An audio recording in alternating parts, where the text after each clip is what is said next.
everyone, welcome to my channel. In today's video, I will show you how to change the measure dynamically based on the measure name that you select from the slicer. Now you may think, right, what do I mean by changing measure dynamically?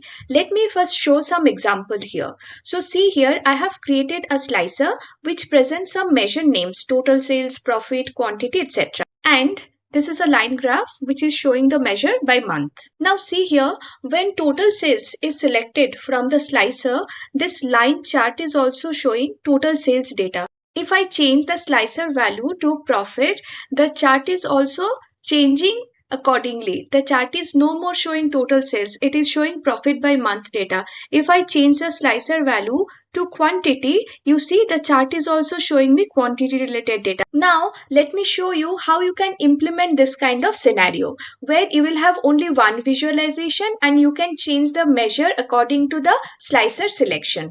To achieve that, there are some steps which you have to follow. Here, the step 1 is you have to create all the measures required. So whatever measures you want to present on your graph, you have to first create all those measures. So for example, since I am showing 3 measures, sales, quantity and profit, I have already created these 3 measures. So total sales is a very basic calculation. It's sum of sales, then total quantity, it's sum of quantity, and total profit, it's sum of profit. So this is my first step which is done. Next, the second step is create a table for slicer selection with the required measure names. Now see here, whatever measure names you want to present on the slicer, you have to create a new table with those measure names. So how you can do that? Go to home and here you will see enter data. Also, you can prepare the same data in Excel as well or in your database as well. It's up to you. But since I just have 3 measures, so I will just prefer this option. Go to enter data.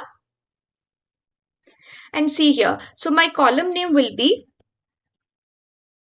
measure name slicer. Then total sales, profit, quantity. These are the 3 measures that I will be showing on the slicer. Now let me add one more field that is for order. It is not mandatory, but I will explain a little later why this field is required. So I will specify as 1, 2, 3. And the name of the table will be measure selection slicer. Load. So my measure selection slicer table has been created. Now again, see the steps. So the step 3 is create a measure to capture the measure name selected from the slicer. So basically what does it mean? Let's again look at the example here. See here, whenever I'm selecting total sales, the chart title is also showing total sales. When I change this to profit, it is also showing profit. So basically when I change this to quantity, this is also showing quantity. Now to capture this measure name, we have to create another measure. So let me create the measure. Let's go to the table, create measure, and I will name this as user selection. And I will use selected value function. And then I will specify this measure name slicer field that I just created and OK. Now let's test. We'll create everything from scratch. Let's create a new page. So first I will create a slicer where I will add this field that I just created, that is measure name slicer.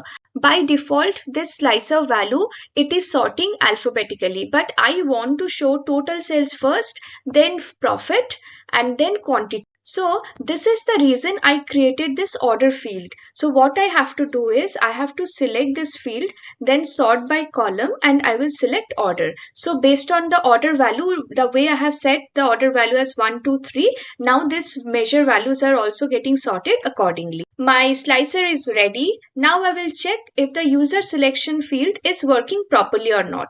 Let me create a card. I will add this user selection to this. So I will select total sales. So it is showing total sales. I select profit. It is showing profit, quantity. So it's working as per expectation. And also let me change this setting to 1 selection. Okay. So now let's again see what is the next step? So the next step is step 4, that is create another measure in order to change the measures dynamically based on the slicer selection. Well, this is the most important part where we have to create the final measure which will basically be used to change the measure dynamically based on the slicer selection. So to do that, again let's go back to the main table where all the measures are created, that is my orders table. Then go to new measures. Let's keep the name as dynamic slicer change, and I will use switch function here. So switch, the condition should be true, comma. So my conditions would be, so the field I just created, that is user selection. If user selection equals to total sales, comma, I'll specify the total sales field, comma, go to the next line. If user selection equals to profit, comma, then my field will be total profit. So again, let's go back to the next line. If user selection equals to quantity, then I will show total quantity. And my measure is ready.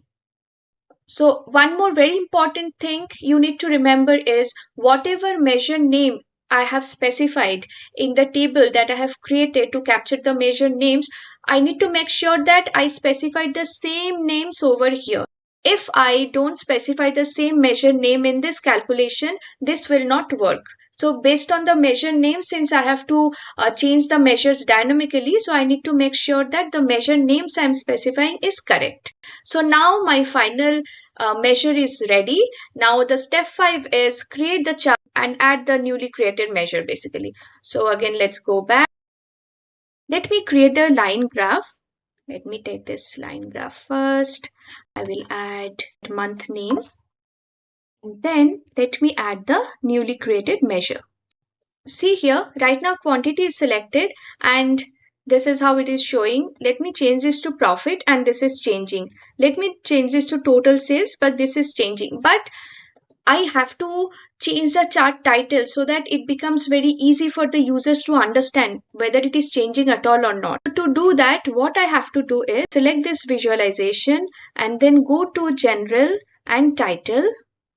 And here, click on this conditional formatting option. Select the user selection field which I have created. Click OK. Let me just change this to center, size of it.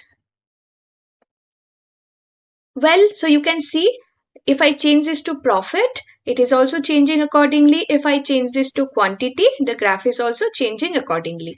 So as you can see, we are able to change the measures on the same chart based on the measure name that we are selecting from the slicer. That's all for today's video. I hope now you are able to understand how to implement dynamic measure change based on the slicer selection. So thanks for watching. Do subscribe to my channel. Bye bye.